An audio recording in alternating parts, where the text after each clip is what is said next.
All right. Good afternoon, everybody. Meant to get this out this morning, but hey, it is what it is. It's the Old Soldier coming at you today from Robbs County, North Carolina. First off, I'm going to ask you to remember the family of specialist Abigail Jenks of the 1st Battalion, 319th Field Artillery Regiment, the 82nd Airborne Division. She was killed this week in a parachuting accident from a UH-60 aircraft, from what they're saying. Don't know all the ins and outs of what happened. So just remember the family of that young lady passed away in a jump accident. And yes, they do happen, even this day and age. Jump accidents happen. There's any number of things that could have happened with the chute. I don't have all the details. Other than she sustained a fatal injury while jumping from a UH-60 helicopter on a static line parachute jump. But just remember the family right now as they're having to deal with this. On to other news. Apparently there has been another officer-involved shooting, this time in Columbus, Ohio. I'm sure most of you have already seen the news reports and the other commentaries on it. Honestly, I don't know exactly what to tell you to make of it, other than the officer had a split-second choice to make. You know, either let the big girl stab the other girl, or take the threat out. And officers have a sworn duty to protect all citizens from harm. And, you know, the sad part is there's some people now calling this a racist incident. Well, the cops responded to a black-on-black crime, so I can't buy that one. Okay? And he shot and killed a young lady that was wielding a knife. Bottom line. It's sad a young lady of that age had to lose her life. Now, where does fault lie? Where does blame lie? I'm not going to get into that. Other than to say this, that more than likely, at least when I was growing up, that would have been something that should have been solved between parents. But the problem we've got in this day and age is you've got kids raising kids.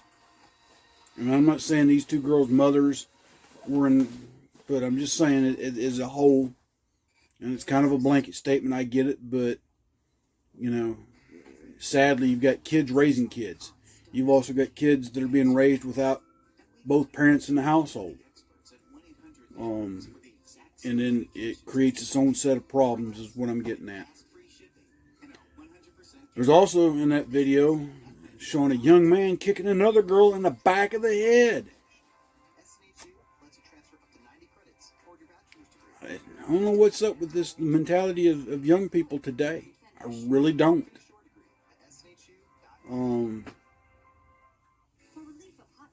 You know, and a lot of the commentators say, why is this happening? You know, I've listened to Officer Tatum and Anthony Brian Logan, and both of them are black conservative commentators.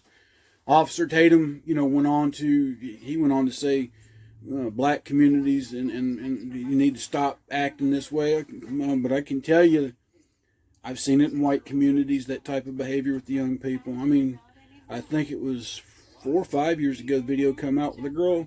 Two white girls were arguing. One picked up a shovel and smacked the other girl in the back of the head with a shovel. Right? And that, you know, it kind of ended there. Don't know the extent of the injury on that one, but still. But the officer was forced to shoot to neutralize the threat to save the life of the other girl. And now supposedly this community in Columbus, Ohio is up in uproar about the shooting.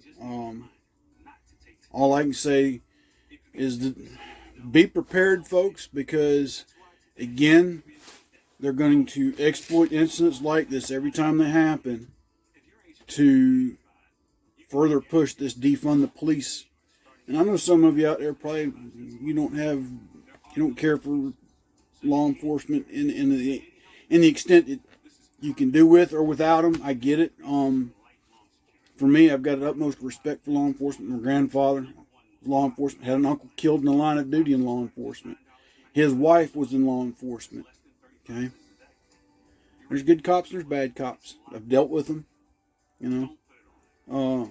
But bottom line, what I'm trying to get at, the more these incidents happen and they get blown out of proportion or lies are starting to be told, and you think about it, this shooting incident also follows in the heels of the Derek Chauvin trial where he was found guilty, going to go to prison,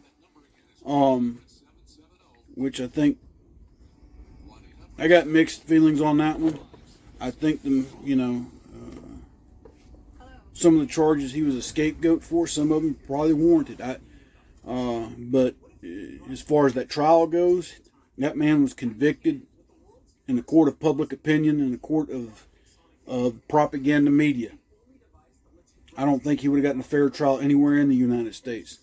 And I'm also of a firm opinion the man that got convicted was not the man in the video holding the knee on the back of that man's neck or back.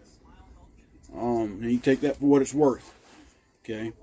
Because I think there's also another thing going on in this nation too.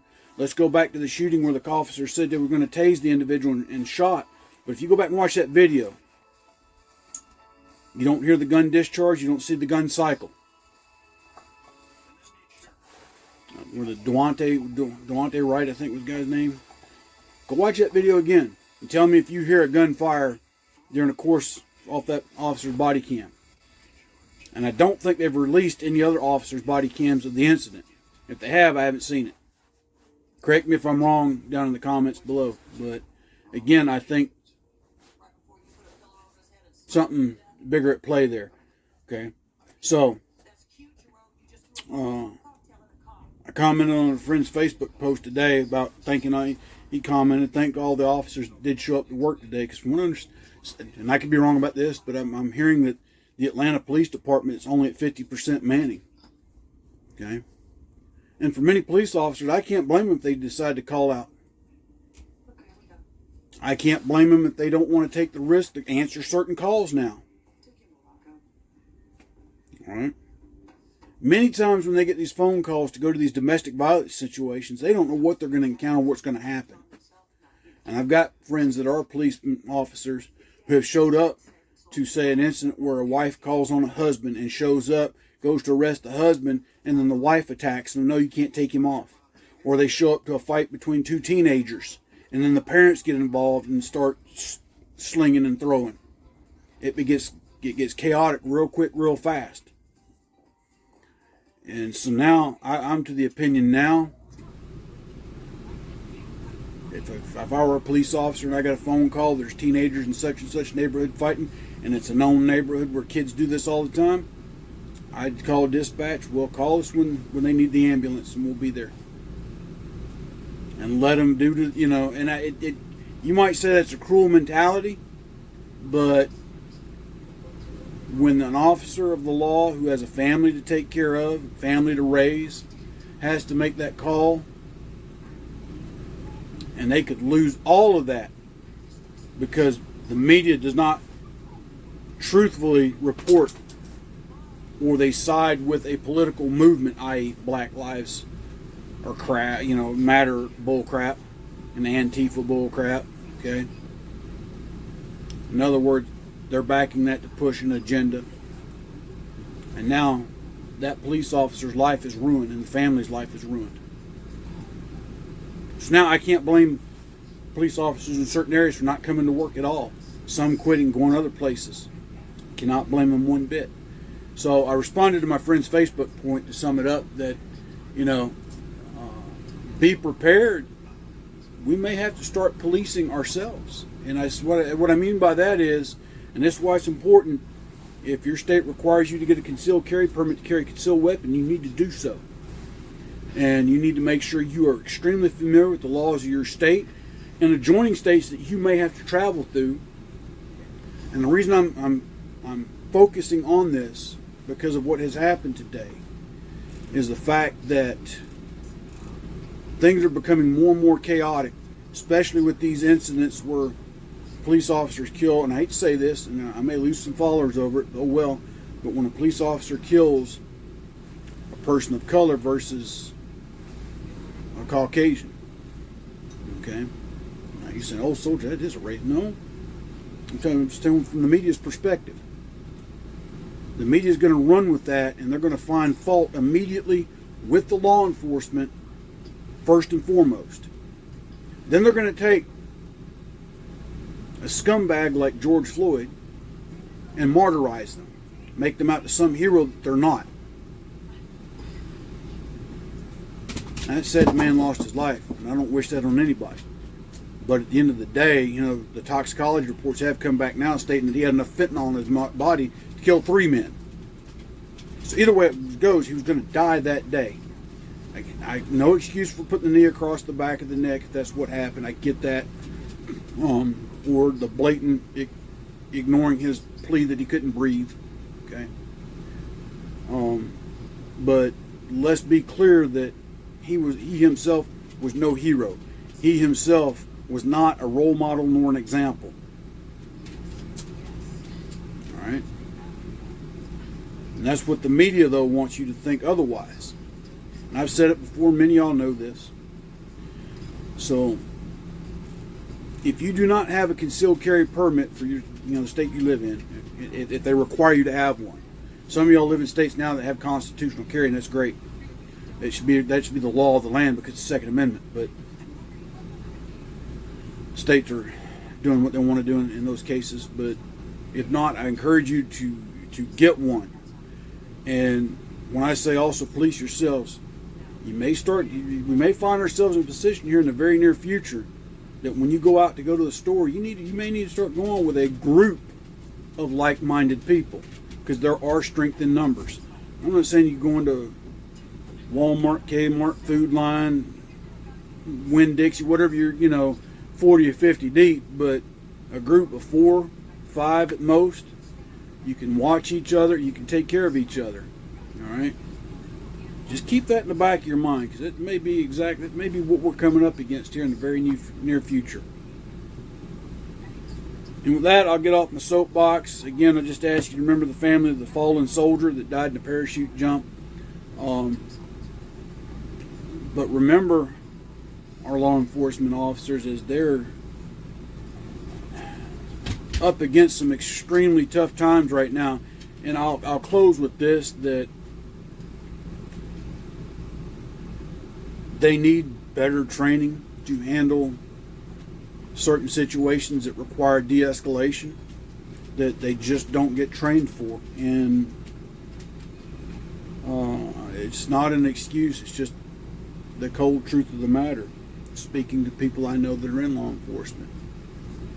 The other part too is that many times law enforcement, when they do get into a situation like that, when minutes or seconds matter, they have a split-second choice. And sadly, sometimes they have to revert to lethal force. Okay? That's usually a lot of times the last choice, the last resort. But, you think about it. Put yourself in that scenario. You don't know what that individual's going to do. They're holding a knife, a gun, and they're coming at you or they're coming after somebody else. And you've given them a warning. You've told them to stop. You've told them to halt. You've told them to quit. And you're too far away to use a taser. What do you do?